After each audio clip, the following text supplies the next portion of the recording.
Pozdravljeni, z vami sem Minka Gantar in danes bi rada z vami delila eno zgodbo. Bila je ravno kar pri meni ena gospa in jaz vem, da mi ne bo zamerila, ker imena tako ali tako ne bom izpostavila, ampak moram govoriti o tem, želim govoriti o tem, kako cerkev in kot ustanova, kot neko zavedanje, ki ga vlačimo s sabo iz cerkve, kaj je prav, kaj mora biti, to je greh in tako naprej, kako obremenjuje to nas, naše duše in ne nazadnje tudi naše življenje.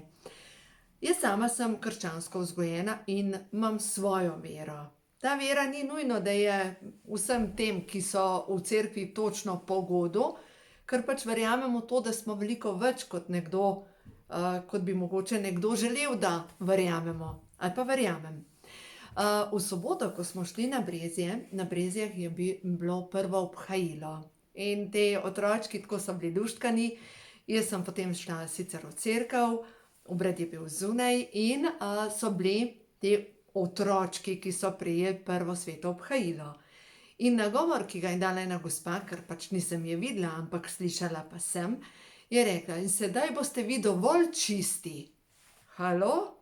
Kdo je bolj čist? Otrok, ki ima 7 let ali pa 8, ki praktično drugega greha nima kot to, da mogoče komu nagaja, kot pa nekdo, ki je odrasel, ki ima siguren kaj za predelati. Tako da, in tem otrokom vcepljajo v glavo, da so grešni in da niso dovolj čisti in tako naprej. Glejte, to je taka, druge besede ne morem reči kot sicer manipulacija, a ne, da začnemo verjeti, da smo umazani. Najbolj čisto bitje, ki pride na svet, je pač dojenček, čista energija, ki ni umazana od tega sveta. In potem sčasoma se umaže od tega, ker mogoče ni poskrbljeno za njegove osnovne potrebe, ker mogoče ni dovolj popestvan. In otroci, ki niso popestovani, ne vem, kje sem prebrala, mislim, da celo v knjigi, ko telo reče ne, da otroci, recimo, to je prav primer v Bolgariji, se je dogajalo, da otroci, ki so živeli, odraščali v sirotišnici, ena vzgojiteljica je imela 20 otrok, 20 sirot in seveda ni imela čas za ljubkovanje, za spodbujanje in da so ti otroci imeli ravno prav enake posledice kot ljudje, ki so depresivni. In to je zdaj dokazano, to ni nekaj, kar je znanstvena fantastika, da otrok potrebuje ljubezen, potrebuje spodbudo, potrebuje dotik, zato da zraste v odraslo dobo. Še moja generacija, pa verjamem, da še za koga mlajšega je veljalo, da pustga ne joka, saj ga boš čist crklal, kakšen otrok bo pa zrasel. No in zdaj je ravno obratno. Otrok, ki ni popestovan, ni socialen, ima občutek zavrženosti. No in to poglejte, potem se pa lahko celo življenje prav ukvarja s tem občutkom zavrženosti. No pa pojdimo nazaj na cerkev. Cerkev, vemo, da v zgodovini je pogosto uporabljena manipulacijo ali pa to blagor ubogim, a ne, in tukaj je bilo mišljeno sicer tako, pravilno bi bilo ubogim v umu, pa ne misliti, da tisti, ki so slaboumni, ampak ti, ki imajo otroško srce. In ljudje so pa dobesedno prevedli to, blagor ubogim, se pravi, se moram znebiti vsega denarja, da bom si s tem zaslužil nebesa. In ta program še vedno ostaja v ljudeh. Prenaša se po družinski liniji, pomislite, 9 rodov nazaj. Druga stvar pa, kar jaz absolutno verjamem, je pa to, da naša duša prinese določene zapise s seboj. Zdaj se bom vrnila k tej gospe in rekla, ne razumem, zakaj smo zmerom brez denarja. Ne razumem, zakaj se nam toliko stvari dogaja. In ena stvar je, da imajo za počistiti neke ujete duše iz 2. svetovne vojne, ker pomislite, tam, kjer so skupinska grobišča, tam je taka težka energija in jo lahko vsak začuti. Ni nekaj, da je to neka čira čara, ampak tam, kjer so grobišča, kjer je tisto trpljenje, sami lahko začutite in lahko sami greste na tiste kraje, ki vas kar zmrazi. Se pravi, je tam neka ujeta energija. Tudi mogoče, če gledate kakšne te dokumentarne serije, Si mislite, da je to mogoče znanstvena fantastika, ampak dejstvo je, da energija, to pa vemo, da je dokazan, se jo ne da izničiti.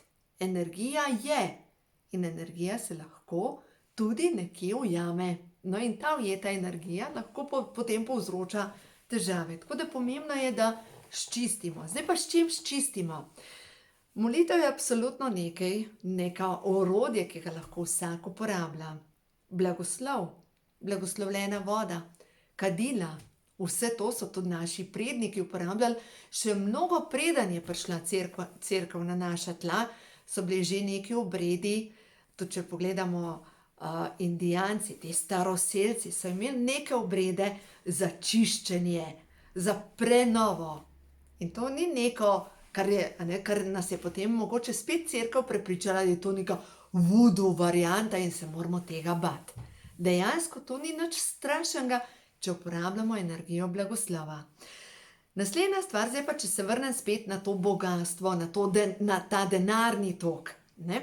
Ljudje so pogosto podarjali cerkvi, oziroma ko se je pa v cerkvi našel nekdo, ki je bil pohlepen, je pa posegel ali pa zasegel del imetja ali pa celo imetje. In pogosto se je uporabljalo tudi cerkvene kletke za to, da se je to pokorilo ljudi. Nazadnje, inkvizicija, zapis inkvizicije se še vedno prenaša. Še vedno, to je v zapisu. Zdaj, ne me držati za besedo, ampak mislim, da je zadnja čarovnica v Sloveniji gorela približno 300 let nazaj. Pomislite, pa kaj 300 let nazaj? Če se 9 rodov prenaša ta zapis, pomeni, da je lahko ena od vaših prednic gorela na grmadi. In potem vi predelujete mogoče te vzorce in mislite, joj, moram se skriti pred svetom, bom kaznovana, strah pred kaznijo. Druga stvar, mogoče ste bili pa vzgajani tako, te bo zadela šiba božja, če ne boš dovolj priden. In to se nosi nekje v podzavesti in če imate to, dajte najprej prepoznati z mišičnim testom, lahko pogledate nazaj, kater video sem snemala že o tem, in druga stvar, molitev dekodiranja. Čisto preprosto lahko sami počistite te zapise. Zdaj, če se zataknete in ne znate počistiti, kaj točno morate počistiti, ker pogosto predelujemo nekaj življenj, pa nekaj po družinski liniji in to je ključno, kar se nam dogaja v našem življenju. Zdaj pa kako prepoznate, kaj imate za predelovati? Ena stvar, da telo je zemljevid naših čustev, občutij in če imate kar naprej težave z grlom, mogoče ste pa bili večkrat zadavljeni in ali pa niste smeli izražati svojega mnenja, ali ste bili kaznovani zato, ker ste izražali svoje mnenje. Mogoče ste celo veseli in imate potem ves čas probleme tukaj. Recimo, ženske, ki ste bili večkrat prisiljene, da ste mogle poklekniti in se odpovedati svoji moči, boste verjetno imele težave s koleni in mogoče neko potlačeno čustvo. No in zdaj, če se vrnem k tej gospe, to, kar ropota od zadaj, je naša mucka, ki se žoga, tako da se opravičujem, ampak v glavnem želim do konca povedati, ne želim prekinjati tega videa, zato da mucko v red spravim. V glavnem, če imate občutek ali pa če imate sovraštvo do cerkve, kar pomislite, te kar zmrazi, ko greš mimo cerkve. Glejte, same objekti cerkve so zgrajeni na energijskih točkah. Se pravi, ni nekaj, kar te strese, zato ker je energijska točka. Ampak mogoče imaš nekje globoko v sebi neko zamero do vseh duhovnikov. Mogoče imaš pa prepričanje, da so vsi duhovniki nepošteni. Mogoče so te pa na silo spravili nekam, kjer nisi hotela biti. No in zdaj, če se vrnem na to zgodbo, kaj sva midve pogruntali? Pogruntali sva to, da je bila v enem od življenju, je bila prepovedana ljubezen in so jo kaznovali, dobesedno so jo na kolena spravili, zaprli so mu stan, kjer je seveda bila zlorabljena in na koncu, ker ni hotela ubogati vsemu, kar se je dogajalo, je gorela na grmadi. In normalno, glejte, denar človeka pokvari, ljudje so pokvarjeni, hoče se znebiti vsega denarja, zato da ne bo pokvarjena.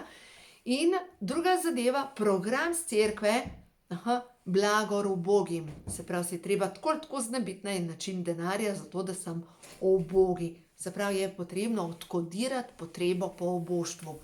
Tega imamo vsi v svoji podzavesti ogromno, to se zapiše v ta astralen, najbolj širok del duše, kar duša nosi s sabo. Glejte, če ne boste podelali zdaj v tem življenju, boste pa imeli mogoče drugo priložnost. Ampak duša je prišla na to zemljo z namenom, da počisti, da prečisti. No in potem sem tej gospe rekla, da je potegn 3 karte, da dobiš jasno sporočilo, kaj ti sporoča stvarstvo. In je potegnila bogastvo. Lejte, bogastvo priteka k meni v slapovih obilja, dovoljujem. Naslednjo je dobila, ti si bitje luči, ti si bitje svetlobe, vse okrog tebe, lejte, moje srce je polno brezpogojne ljubezni. In ko je polno brezpogojne ljubezni, se pravi, nimaš teže. In ko nimaš teže na svojem srcu, se pravi, nimaš okov, nimaš nekaj, kar te zadržuje, lahko poletiš. In naslednjo je dobila spremembo v sebi, ustvarjam nove vibracije, vsa svetlobna bitja mi pomagajo narediti korak naprej. No in potem ko sem razmišljala, kako bom peljala tale video, sem vzela še tele karte Ošo in kaj sem dobila. Poglejte, dobila sem breme in to ga imamo vsi. Breme, ki ga vlačimo s sabo, biti ubogi, nekdo drug je na račun nas mogoče bogat in nam govori, kaj bi mogli, kako bi mogli. In to vlačimo za sabo tudi kot narod. Nekdo kikirika, kako bi mogli, in mi to še vedno peljemo. Še druga zadeva, ne verjeti vsega tega, kar slišite. Tudi če dvomite v moje besede, ne verjeti. Ampak imate mišični test, da lahko sami preverite resnico ali pa neresnico.